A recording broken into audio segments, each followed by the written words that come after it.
یوم عرفه اصل کې نهم ذوالحجې ته وایي. یوم عرفه اصل کې ویل کېږي یوم التاسع من ذوالحجه. د ذوالحجې نهم تاریخ ته ویل کېږي یوم عرفه.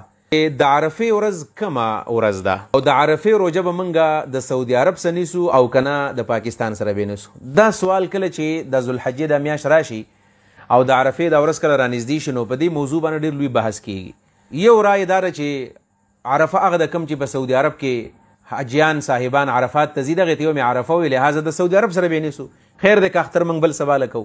او یو سوچ دا دی چې نه د سعودي عرب ځان له عرفه ده، د پاکستان ځان له عرفه ده، د هر ملک او د بلاد بعیده د هر چا خپل خپل عرفې دي. دا دو سوچونه دي او دواړه طرف ته یو تناو موجود دی او په دې ورځو کې اکثر په دې سوشل میډیا باندې د علماء کرام ډېر تند و تیز بیانات کوي. نو زه غواړم چې په دې مسله باندې لږ علمي گفتگو وکړم او د تعصب نه او د بدنیتۍ نه چې بالکل پاکه خبره یو موږ ته کومه خبره حق ښکاره کېږي، اگر چې موږ دا لازم نه ګڼو چې زموږ رای به هر سړی مني او زموږ رای ټیک ده او که زموږ نه بغیر د چا بل رای و نو هغه غلطه ده. د چا په کوم عالم باندې اعتماد دی او په کوم رای باندې اعتماد دی په هغې د عمل کې. البته موږ ته غوره خبره دا ښکاري چې یوم عرفه اصل کې نهم ذوالحجې ته وایي. یوم عرفه اصل کې ویلی کېږي یوم التاسع من ذوالحجه. د ذوالحجې نهم تاریخ ته ویلی کېږي یوم عرفه. په دې وجه باندې د سعودي عرب د عرفات د میدان چې کومه ورځ ده نو دا ضروري نه ده زموږ دپاره چې په کومه ورځ باندې په سعودي عرب کې عرفه ده نو هغه به زموږ دپاره عرفه وي. لکه په سعودي عرب کې عرفه د هفتې په ورځ باندې ده او هلته کې اختر د اتوار په ورځ باندې دی.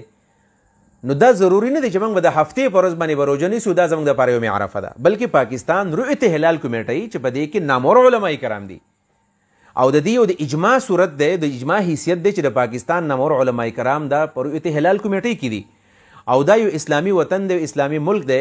بلکې د پاکستان اکثر مسایل چې دي نو هغه د شریعت مطابق نه دي. واحد دا یو مسله ده د شریعت مطابق ته چې باقاعده په دې کې رؤیت هلال کمیټۍ د هغوی فیصله کوي. هغوی فیصله دا کړې ده چې پاکستان کې به عرفه د اتوار په ورځ باندې او اختر به د پیر په ورځ باندې. لهذا موږ دا وایو چې زموږ د پاکستان عرفه ده د اتوار په ورځ باندې ده، د سعودي عرب سره زموږ عرفه نشته. دا ولې دا خبره کوو؟ دا په بدنیتۍ نه کوو، دا په دلیل باندې کوو. او که زما د خبره تاسو په غور باندې واورېدله انشاءالله تعالی چې تاسو به پوه شئ. هغه دا ده چې د موږ د اسلام دا د 21مې صدۍ او د 20مې صدۍ دین خو نه دی چې نن سبا په 20مه او 21مه صدۍ کې د دنیا ګلوبل ویلیج دی. او ګلوبل ویلیج داسې دی چې بس د سوشل میډیا زمانه ده او د میډیا زمانه ده او د الکترونیک او د پرنټ میډیا او خاص کر د الکترونیک میډیا زمانه اوس سوشل میډیا ده. او موږ ته بالکل پته لګي چې په سعودي عرب کې میاشت راوختله چې هلته څنګه راوخیږي 2 منټه پس موږ ته پته لګېدلې وي. دا حالات خو په 21وي صدۍ کې او په 20وي صدۍ کې د حالات رالل. د نن نه 1400 سال وړاندې چې د رسول الله صلی الله علیه وسلم زمانه وه، په هغه زمانه کې دا تیزه میډیا نه وه. یعنی هلته د مکې خلکو ته را پته نه لګېدله چې مدینه کې نن کومه ورځ ده او نه د مدینې خلکو ته را پته لګېدله چې هغوی ته را پته ولګي چې په مکه کې عرفه دا په کم تاریخ باندې ده. نو هغوی به څه کول؟ یعنی 1400 سال وړاندې خلکو څه کول؟ هغې خلکو میډیا ته نه کتل، هغوی موبایل نه کتو، بلکې هغوی به کتل چې میاشت به کله ښکاره شوله. به طور مثال مدینه کې میاشت ښکاره شوله ذوالحجې، نو حساب یې لګو چې نن 1 دی 2 3 4 نو چې 9 به راغی نو په هغې باندې به هغوی روژه ونیوله. او داسې نه کېدله چې په 1 تاریخ باندې به سړی ولګو مکې ته چې لاړ شه او چې هلته عرفه په کومه ورځ باندې ده. ځکه چې د مدینې نه سړی مکې ته ځي او بیا واپس راځي، په دې کې 14 ورځې لګي او د 1 تاریخ نه د 9 تاریخ پورې 9 ورځې دي. لهذا نبي علیه السلام دې خبر اهتمام نه دی کړی، د التزام یې نه دی کړی. په دې وجه باندې د بلاد بعیده در احنافو مفتابه قول دا دی بلاد بعیده کم خارونه کم ملکونه چې د یو بل نه لرې دي د هغوی خپل خپل رؤیت دی، خپله خپل مطلع ده. سعودي عرب کې چې کله میاشت ښکاره شوله نو هلته به په هغه طریقه باندې خلک نیسي او په پاکستان کې چې په کومه ورځ باندې میاشت ښکاره شوله په هغه طریقه به خلک پاکستان کې روژه نیسي. لهذا زموږ د عرفې ورځ د اتوار ورځ ده. پاتې شو دا خبره چې کم خلک وایي چې نه عرفه خو یوه ده. ولې عرفه یوه ده؟ وایي عرفه ځکه یوه ده چې بس عرفات ته خلک د عرفې په ورځ باندې دا خبره غلطه ده. ولې؟ دلیل په بنیاد دا خبره کوو. یوم عرفې ته یوم عرفه ولې وایي؟ علماء کرامو 3 وجې ویلي دي. یو وجه دا ده کومه چې عام خلک وایي چې یوم عرفې ته عرفه په دې وجه وایي چې په دې ورځ باندې خلک د عرفات میدان ته حاجیان ځي. نو عرفات د عرفې جمع ده، د مختلفو خلکو عرفې را جمع شي، عرفات تی جوړ شي، د عرفات میدان ته خلک ځي. یو رای دا ده. خو د دې نه علاوه په دې باندې اتفاق نه دی، بلکې د دې نه علاوه 2 وجې نورې دي. که یو وجه د هغې نه دا ده چې د یوم عرفې ته یوم عرفه ځکه وایي عرفه د معرفت نه ده، د پیژندلو نه. هغه دا ده چې جبرئیل علیه السلام په دې شپه باندې او په دې ورځ باندې نبی علیه السلام ته د حج ټول مناسک وښودل او نبی علیه السلام یاد کړل. یوم عرفه مطلب دا د داسې ورځ چې په دې ورځ باندې نبی علیه الصلاۃ والسلام د جبریل علیه الصلاۃ والسلام نه د حج مناسکو او د حج ټول عبادات یاد کړل. یو مطلب یې دا دی. دریم مطلب علما کرامو دا بیان کړی دی چې کله ابراهیم علیه الصلاۃ والسلام په 8 ذوالحجه باندې د یوم الترویې په شپه یعنی 8 ذوالحجې ته یوم الترویې وایي په دې شپه باندې خوب ولیدو چې زه خپل زوی لالوم. خپل زوی ته ویلو یا بنی انی ارا فی المنام انی اذبحک فانظر ماذا ترى. نو چې کله دا خوب ولیدو نو د انبیاو خوب خو وهي هغه ته تردد و چې د دې به څه مقصد دی. آیا حقیقت کې الله زما نه زوی قرباني کول غواړي او که د دې څه بل مقصد دی یعنې زه چېرته بله قرباني وکړمه.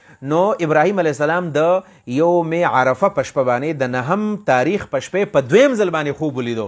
چې په دویم ځل یې خوب ولیدو نو ابراهیم علیه السلام په دې باندې پوه شو معرفت ورته حاصل شو چې ما له زوی حلالول پکار دي. یوم عرفې ته یوم عرفه په دې وجه باندې لهذا دا خبره چې د عوامو منځ کې کوم مشهوره ده چې یوم عرفې ته ځکه یوم عرفه و چې په دې باندې حاجان عرفات ته ځي نو دا په درې وجو کې صرف یو وجه ده. په دې بنیاد باندې موږ وایو د هغوی ځان له مطلب ده زموږ ځان له مطلب ده. یو دوه نمبر دلیل په دې کې دا دی دوه نمبر دلیل چې بالفرض که موږ د سعودي عرب سره التزام وکړو چې د سعودي عرب سره موږ روجم نیسو د سعودي عرب سره به اختر هم کوو او د سعودي عرب سره به وړوکې اختر هم کوو غټ به مو سره کوو د عرفې روژه به سره هم نیسو د رمضان روژه به هم نیسو ورسره. په دې کې مشکل راځي اگر چې خلک وایي نه کړو په دې کې اتحاد د ټول امت راځي. اتحاد د ټول امت ځکه نه راځي په دې کې پیچیدګیانې راځي. هغه پیچیدګیانې دا دي چې بعضې ملکونه داسې دي چې په هغه ملکونو کې د سعودي عرب نه یو ورځ مخکې میاشت ښکاره کېږي. کم چې بلاد مغربي دي مغربي کم ملکونه دي نو په هغه ځای کې د سعودي عرب نه یو ورځ مخکې میاشت ښکاره کېږي. لہذا په کوم ورځ باندې چې په سعودي عرب کې د عرفې ورځ ده نو په هغه ملکونو کې هغه د یوم النحر دی یعنی د سعودي عرب نه هم د هغې یو ورځ مخکې باقي د عرفه راځي. نو دې خلک به څه کوي دې میاشت ولیدله او حدیث کې راځي صوموا لرؤیتکم وافطروا لرؤیتکم چې تاسو کله میاشت ولیدله روژه ونیسئ او چې میاشت هم ولیدله تاسو روژه ماته کوئ نو دوی به څه کوي میاشت به ونیسي ویني او بیا به هم دې انتظار کوي چې موږ د سعودي سره روژه نیسو یا د سعودي سره اختر موږ کوو. لهذا دا خبره کمزوري دا پیچیدګي په دې کې راځي. اوس به موږ اتحاد د چا سره کوو؟ آیا د سعودي عرب سره به یې کوو که نه د دې بلاد مغربي سره به یې کوو؟ د چا سره به اتحاد کوو موږ؟ او دا اتحاد په شریعت کې ممدوح نه دی. الله موږ د دې اتحاد نه یو پابند کړي. د کم اتحاد چې موږ پابند کړي هغه موږ اتحاد نه کوو چې علما راجمع شي عام خلک راجمع شي واعتصموا بحبل الله جميعا ولا تفرقوا. هغه اتحاد موږ نه کوو. او کم اتحاد چې الله زموږ نه غواړي پکې موږ اختیار راکړی دی صوموا لرؤیتکم وافطروا لرؤیتکم او الصوم یوم تصومونه والفطر یوم تفطرونه. په کوم ځای کې چې روژه دلته روژه نیسي او کوم ځای کې بوزه د بوزه کېږي نو په هغه ځای کې چې الله رب العالمین موږ ته او د دې اتحاد دعوت نه راکړی موږ دغه اتحاد ډېر التزام کوو. دوه خبرې شولې. درېمه خبره دا ده چې په سنن د ابو داود کې په مسند د امام احمد بن حنبل رحمه الله کې د رسول الله صلی الله علیه وسلم عمل راغلی دی چې کان رسول الله صلی الله علیه وسلم یصوم 9 ذی الحجه چې نبی علیه الصلاۃ والسلام به 9 ذی الحجه نیوله. نهم هلته یوم عرفه نه ده راغلی نهمه روژه راغلی ده یوم عرفه نو بلکې یوم 9 ذی الحجه د ذی الحجې نهم تاریخ به نیو او یوم عاشورا د عاشورا روژه به نیوله. لهذا په حدیث کې نهم تاریخ باقي ده راغلی دی. دویمه دا چې زموږ دا مذهب څه د 21مې صدۍ مذهب نه دی بلکې 1400 کاله وړاندې نبي کریم صلی الله علیه وسلم باقي ده په مدینه کې دا روژه نیولې ده او د مکې پته ورته نه وه دا رسېده الکترانیک او د سوشل میډیا زمانه نه وه.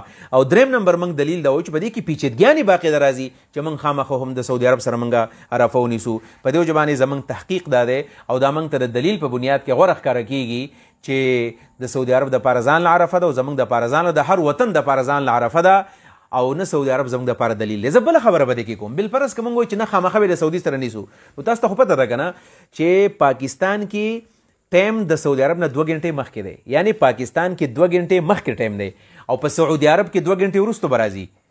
نو اوس مسله دا ده پاکستان کې چې کله نور راوخیږي او د عرفې ورځ شروع شي نو په سعودي عرب کې به شروع شوي هم نه وي نو بیا خو زموږ عرفه مخکې رالاله. خبره باندې تاسو که سوچ کوئ نو بیا زموږ عرفه 2 غنټې مخکې رالاله. اوس دا خبره بعضې خلک وایي چې دا څنګه پاکستانیان دي دا ټول مولیان دروغ وایي چې پاکستان کې نه ښکاري ټول عمر سعودي عرب کې ښکاري. نو دا مسله د علمي فلکیات د صاحبانو دا د ساینس ټکنالوژۍ مسله ده. بالفرض کله چې نور دغه راخیږي سپوږمۍ راخیږي میاشت راخیږي میاشت چې کله راوخیږي دا ډېره زیاته نری ډېره زیاته کمزوري. نو دا چې کله نوي راوخیږي څنګه چې ماشوم اول ورکوټی دی بیا غټېږي نو دا میاشت چې کله اول راوخیږي نو دا ورکوټي ده لهذا دا نه ښکاره کېږي نو هغې چې کله 2 غنټې 3 غنټې وشي بیا ښکاري. نو پاکستان کې انیشیل سټیج دی او کله چې میاشت راوخیږي هغه نه ښکاره کېږي دا د انسان سترګې نه ویني 2 غنټې پس ښکاره کېږي 2 غنټې پس په سعودي عرب کې ښکاره شي. لهذا هغوی ته ښکاره شوله موږ ته نه ده ښکاره شوې. په دې بنیاد باندې زموږ دغه تحقیق دی. پاکستان کې به د 16 تاریخ 16 تاریخ د اتوار ورځ ان شاء الله زمونږ به عرفه او په دغه نیت باندې نیول پکار دي. الله دې موږ له توفیق راکړي چې موږ بغیر د تعصب نه بغیر د ضد نه د اعمال وکړو چې الله تعالی په دې کې موږ ته معافي وکړي.